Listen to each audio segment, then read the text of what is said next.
프로이드의 정신분석에서는 첫 번째 개요, 여기다 쭉 정신적 결정론, 무의식 중요성인데 여기는 그야말로 정신결정론. 인간의 모든 행동은 정신세계가 밖으로 비추는 것이다. 근데 인간의 정신세계는 주로 무의식세계로 이루어졌기 때문에 무의식결정론, 무의식 중요성이라고 썼지요. 인간의 무의식세계는 주로 과거의 경험이 쌓여서 만들어졌다고 하기 때문에 과거결정론. 그렇기 때문에 인간은 자기가 똑똑해서 행동을 하는 것 같지만은 결국에 이렇게 뭔가 당사자도 모르는 뭐에 의한 내면 세계의 것이 표출되어서 이렇게 행동으로 나타난다. 수동적 인간관. 이렇게. 이 과거라고 하는 것은 소위 성적, 공격적, 충동의 누적으로 만들어진 것이다. 이렇게 표현하고 있거든요. 그래서 이것이. 그 때문에 인간의 행동이라는 건 주로 성적 충동의 표현이나 공격적 충동의 표현이다. 무의식적 이런 충동의 표현이다. 이렇게 설명하고 있는 겁니다. 그러면서 이 프로이드는 인간의 본능을, 거기 인간관 여러분들이 보시면서 여기 정신결정론, 무의식 중요성, 과거결정론, 성적, 공격적 충동의 중요성, 무의식적 인간 다 가지고 갈 단어가 되겠죠. 그러면서 인간의 본능을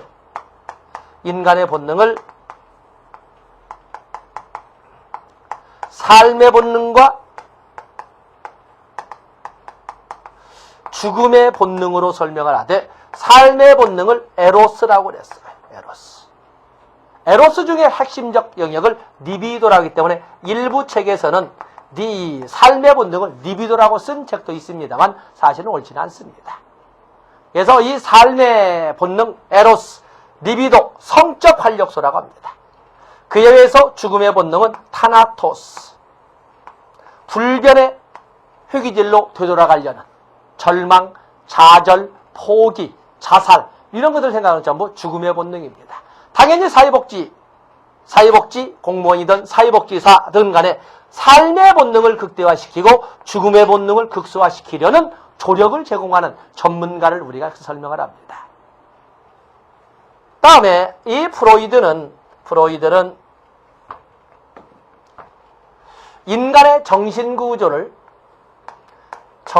구조를 의식, 전의식, 무의식으로 이렇게 나눴습니다. 의식이라고 하는 밖으로 가시화되어 있는, 가시화 한자를 써야 되는데 밖으로 드러나 보이는 정신세계는 의식이라고. 여러분들이 지금 내 목소리 들리고 내 모습 보이시죠? 바로 이것이 의식, 오감을 통해서 느끼는.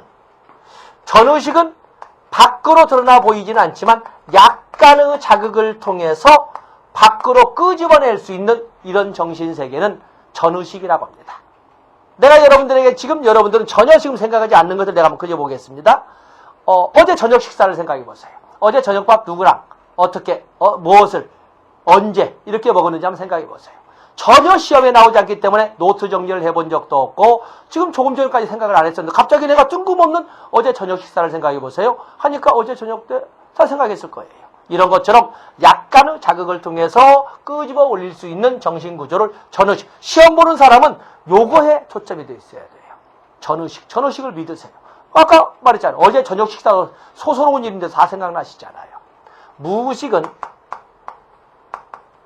과거의 본능이나 충동과 같은 과거의 경험이 쌓인 정신세계의 주된 영역이죠. 정신세계의 주된 영역을 이렇게 무의식이라고 합니다. 그럼 의식은 뭔데? 프로이드는 이것을 빙산의 일각이라고 했어요. 빙산의 일각. 전의식은 이걸 우리는 기억이라고 부릅니다. 기억. 그에 비해서 성격의 구조를 성격의 구조. 어찌 보면 여기 여러 가지 본능도 중요하고 정신구조도 중요하지만 특히 성격의 구조가 가장 중요합니다. 성격의 구조가. 이 프로이드는 성격의 구조를 이드, 에고, 슈퍼에고로 이렇게 성격의 구조를 나눴어요. 이드라고 하는 것은 한자로 쓰면 본래 진짜 태초의 나, 원초아라고 그랬습니다. 한자로 써드릴까요? 원초아.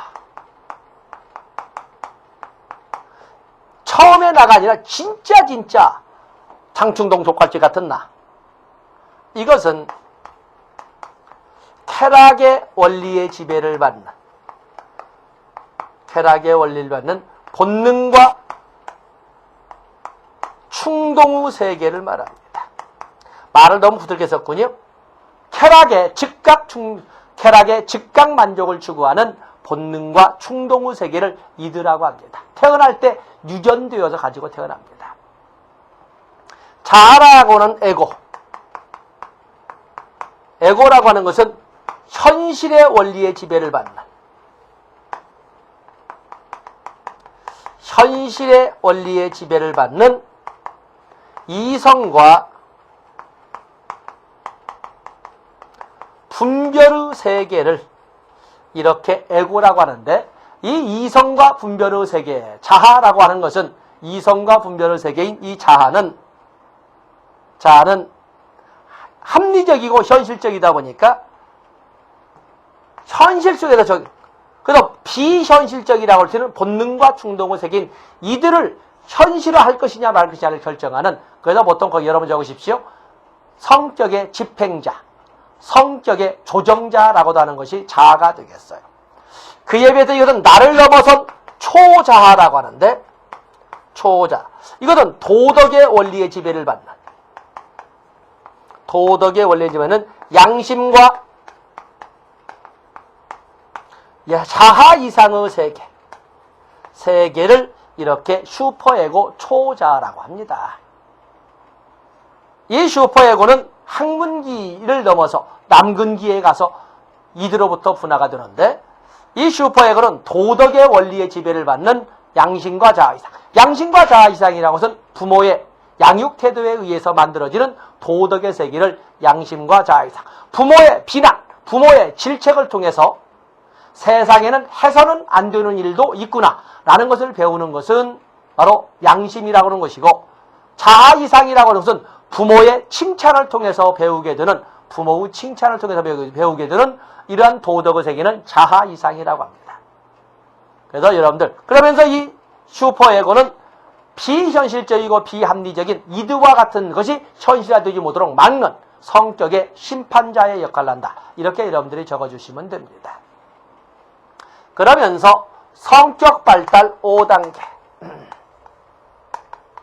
성격 발달 5단계를 제시합니다. 뭐에 따라서? 성적 활력소라고 하는 리비도의 위치에 따라.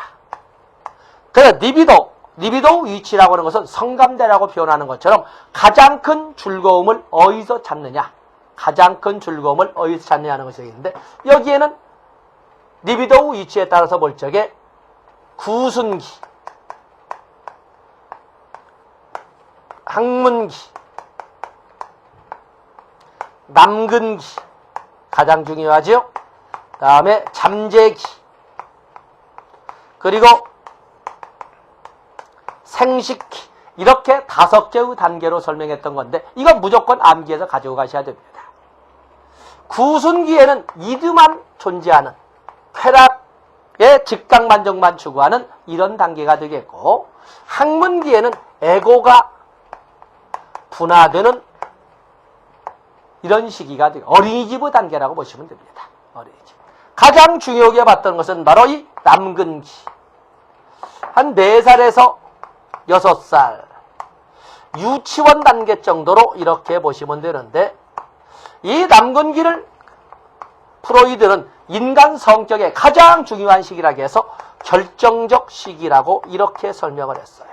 그러면서 가장 중요한 용어로 콤플렉스, 동성의 부모를 라이벌로 여긴다는 콤플렉스로 남자애들이 아빠를 라이벌로 여긴다는 오디푸스 콤플렉스나 딸들이 엄마를 라이벌로 여긴다고 하는 엘렉트라 콤플렉스가 등장을 하고 그런 콤플렉스를 이해하는 과정에서 동일시의 관념이 생기고 또 아주 극소수지와는 거세 불안이나 남근 선망으로 인하여 성년의 사회통념상 성년의 시기에 다소 성적 장애를 느끼게 되는 이런 것이 문제가 프로이드 분석에 의하면 이 남근기의 콤플렉스의 해결 과정에서 등장한다고 되어 있습니다.